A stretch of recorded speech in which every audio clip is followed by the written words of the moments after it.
+2 मा कमर्स र आर्ट्स पढ्नु भएको छ बट ब्याचलरमा चाहिँ आईटी जोइन गर्न चाहनुहुन्छ भने BIT bachelor of information technology चाहिँ हजुरको लागि चाहिँ बेस्ट कोर्स हुन सक्छ। Bachelor of information technology BIT चाहिँ हाम्रो 4 इयर्सको अन्डर ग्रेजुएट प्रोग्राम हो which is run by TU PU Purbanchal and other foreign universities.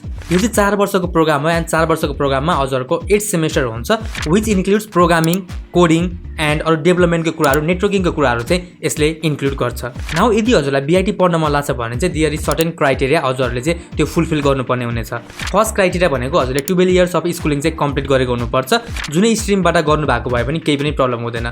Science commerce arts education अरू जुनसुकैबाट गर्नु भएको छ भने पनि हजुरले बीआईटी प्रोग्रामलाई चाहिँ जोइन गर्न सक्नुहुन्छ।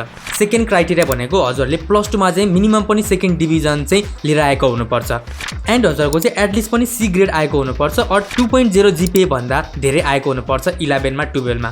यो कुरा चाहिँ ख्याल राख्नु होला। इंग्लिश र म्याथमेटिक्स चाहिँ लिएको हुनुपर्छ है। हजुरले कुनै पनि आईटी कोर्स जोइन गर्नको लागि चाहिँ म्याथमेटिक्स चाहिँ नेसेसरी हुन्छ।